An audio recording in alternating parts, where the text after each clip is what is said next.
할렐루야. 우리 오늘 이 민수기 22장 말씀 함께 나누겠습니다. 민수기 22장에서 이 발락과 발람이 나오는데, 발락은 22장 1절에 있는 것처럼 이스라엘 자손이 또 진행하여 모압 평지에 지쳤으니 요단 건너편 곧 여리고 맞은편이더라 했습니다. 모압 땅의 왕이 이 발락이었습니다. 이 발락 왕이 이스라엘 백성이 온다는 소식을 듣고 그 수가 많고 그들이 너무 큰 무리가 되어서 지금까지 많은 백성들을 치고 가나안 민족들을 치고 이겼다는 소식을 들으니까 두려워서 발람에게 요청하는 겁니다. 4절에 보시면 미디안 장로들에게 이르되 이제 이 무리가 소의 밭에 풀을 뜯어먹음같이 우리 사면에 있는 것을 다 뜯어먹으리로다 하니 이때 십볼의 아들 발락이 모압 왕이었더라 했습니다. 그래서 발락이 누구를 부르냐면 발람을 부릅니다. 발람은 이제 선지자로 일하는 자로 나오는데 사실 어디서부터 왔는지는 알지 못합니다.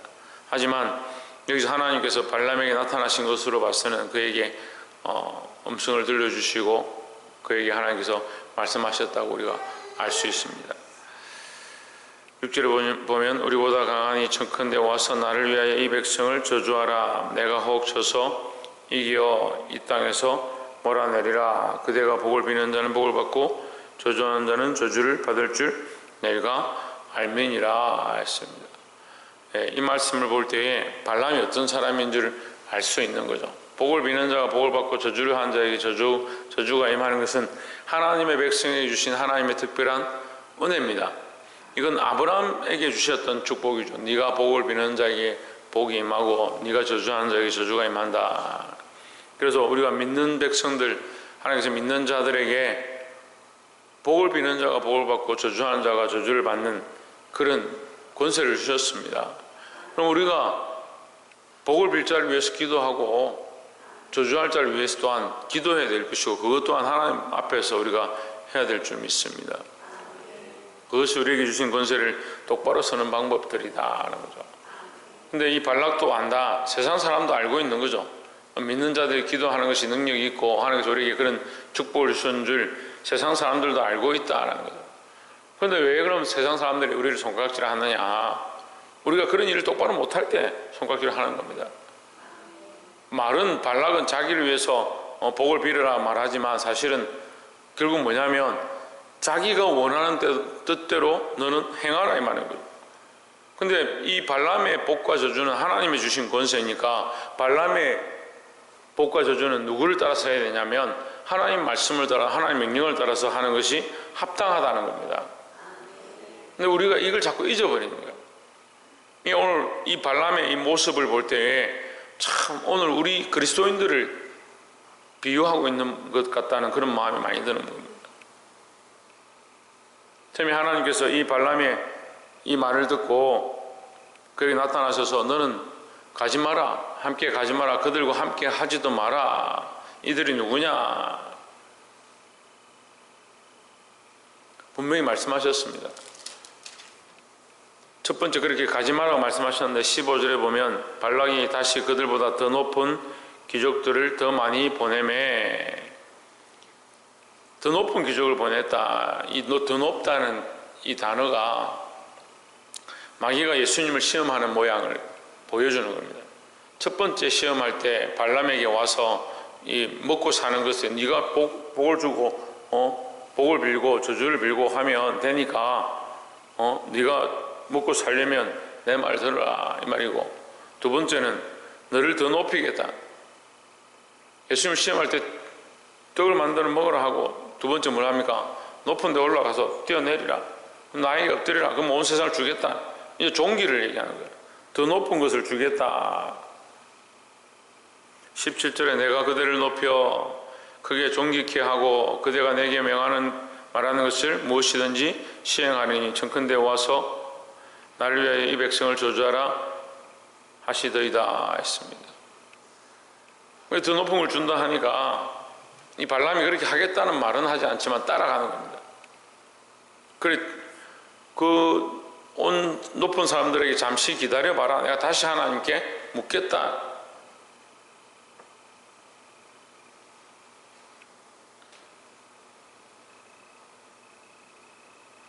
(19절에) 그러나 이제 너희도 이 밤에 여기서 유하라. 여호와께서 내게 무슨 말씀을 다 하실는지 알아보리라 했습니다. 이게 뭐냐면요, 하나님께서 처음 주셨던 말씀대로 우리가 순종하면 되는데 거기다 더하는 겁니다. 이걸 뭐라고 하냐? 변질된다는 거죠. 하나님께서 우리에게 명령하신 명령대로 살면 되는데, 하나님 부르신 소명대로 순종하면 되는데, 처음에 가졌던 이 첫사랑, 하나님께서 부르신 소명, 하나님 우리를 하나님의 백성으로 부르셨고 귀한 직분들을 맡기셨으면 그것에 대해서 순수한 마음으로 하나님 명령하신 대로 살면 되는데, 살다 보면 뭘 하냐? 더하는 겁니다. 인간의 명예를 더하고 먹고 사는 것을 더하고 부귀와 존귀를 더하고 더하는 겁니다. 분명히 어제 하나님께서 가지 마라, 함께 가지도 말고 저주하지도 말라 하셨는데, 자기 입으로 18절에서 하나님께서 그렇게 말씀하셨다.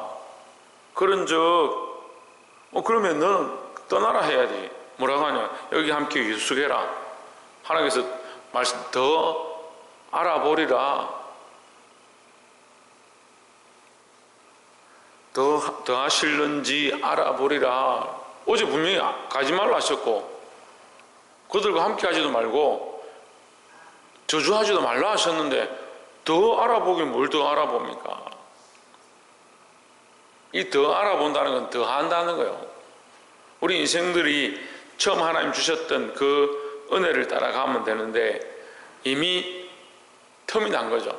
생각 속에 틈이 나니까 뭘 보느냐? 그 지위와 명예와 재산과 재물을 보는 겁니다. 청년들도 보면 처음에는 참 믿음으로 합니다. 믿음을 하는데 조금 복을 받습니다. 좀 잘 됩니다. 하는 것들이 잘 되고 돈이 생기고 그렇게 하면 어떻게 하냐? 교만해지는 거죠. 어린이 때는, 청소년 때는 그래도 순수한 믿음으로 하나님 앞에 나아가는데 청년이 되고 성인이 되고 직장을 가면 돈을 벌고 자기 결정권이 생기고 하면 하나님께 묻지 않고 자기가 먹고 사는데 지장이 없으니까 하나님의 말씀에 자기 삶의 뜻과 결정권을 더하는 겁니다. 그러니까 말씀은 그렇다 하더라도 내가 결정할 수 있으니까, 말씀이 이렇게 하라고 하더라도 내가 돈을 내서 좀 하면 되겠지. 이게 뭐 아닙니까? 더하는 겁니다. 더하는 겁니다. 틈을 내고 더하고. 에덴 동산에서 아담과 하와가 사단의 유혹을 받을 때 틈을 내고 그런가? 죽을까?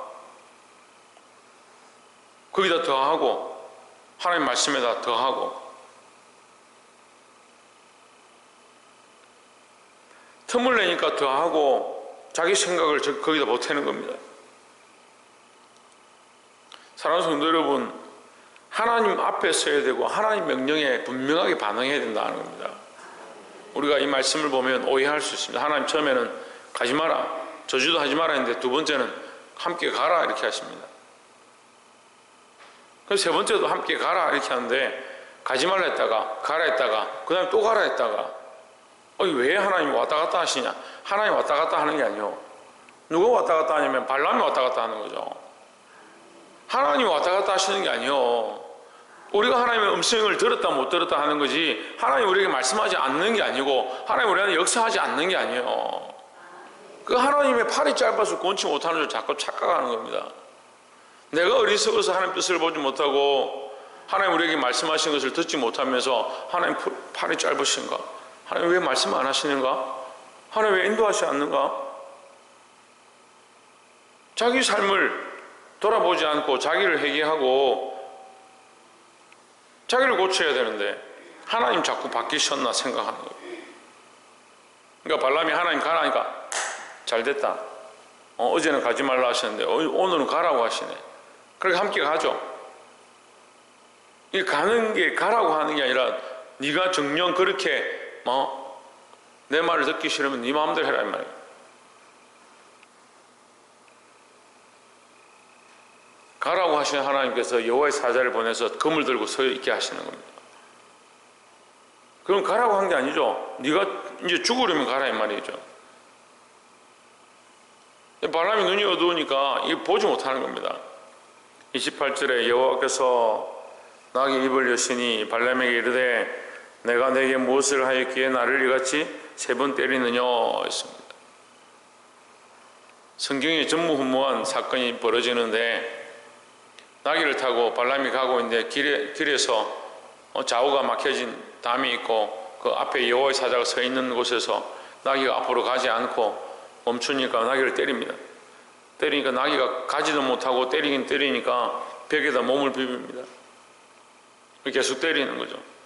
그러니까 하나님께서 나귀의 입을 열어서 네가 어찌하여 나를 때리느냐 이렇게 말하게 합니다. 얼마나 인생이 어리석으면 이 나귀의 책망을 듣느냐. 다시 말하면 이 짐승보다 못한 우리 인생을 보는 겁니다.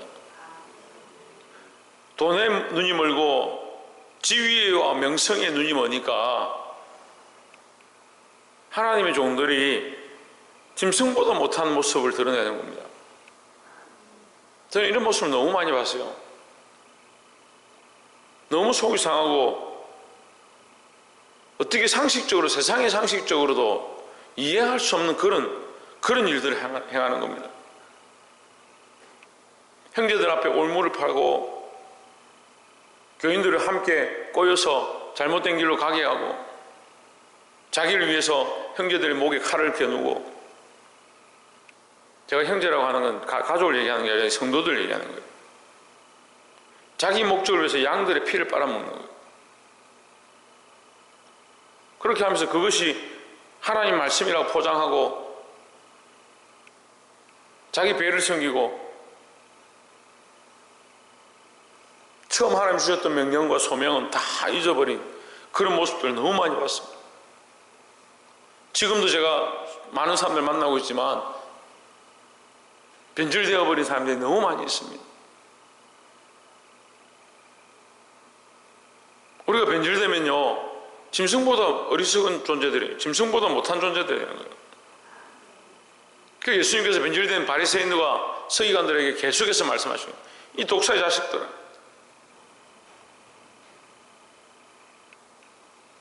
거룩한 진주를 개에게 던지지 마, 개에게 주지 마라, 돼지에게 주지 마라. 왜 자꾸 말씀을 그렇게 하느냐? 우리가 발람처럼 명예와 재물에 눈이 머니까 하나님 어제 말씀하셨는데 다시 물어보겠다, 더 알아보겠다, 하나님 혹시 빠뜨린 게 있는가 더 알아보겠다. 이게 말도 안 되는 일이잖아요. 그런데 이걸 당연하다고 생각하고 이렇게 할 수 있다고 생각합니다.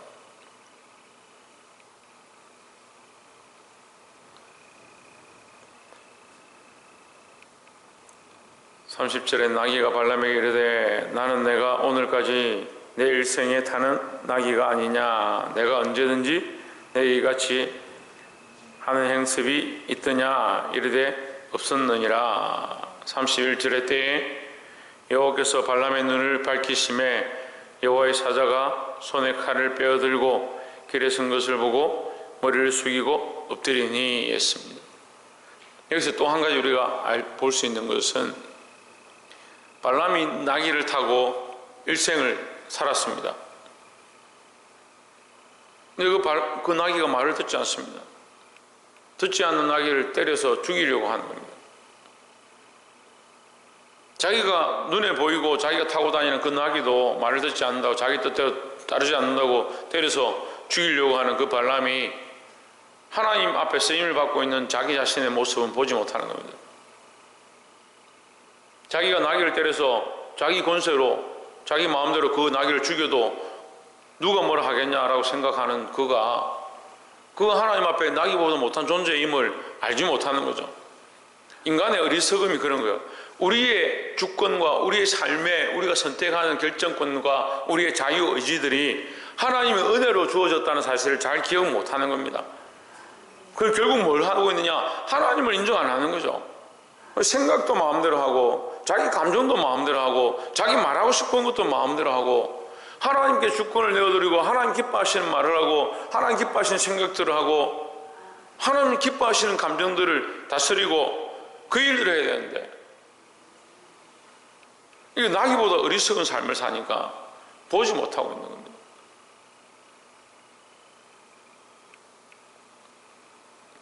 그때 여호와께서 발람의 눈을 밝히시며 했습니다.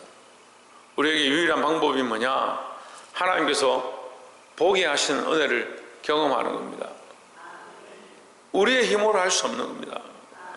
그러니까 우리는 어떻게 해야 되냐? 엎드려서 앞에 기도해야 되는 거예요. 하나님 도와주십시오. 보게 해주십시오. 알게 해주십시오.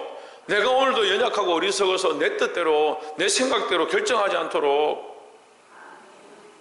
내가 정말 이것이 내 욕심인가? 내가 틈이 나서 나의 영광과 나의 부귀와 나의 지위를 위하여 내가 이것을 하고 있는가? 아니면 하나님의 뜻을 위해서 이것을 결정하는가? 볼 수 있도록 도와주시옵소서. 어리석은 나귀 같은 내 인생을 하나님 바른 길을 선택하도록 연약한 눈을 열어서 하나님의 뜻을 볼 수 있도록 도와주시옵소서. 늘 기도하고 오늘 하루를 승리하시는 저와 여러분 되시기를 주의 이름으로 축원합니다. 기도하겠습니다.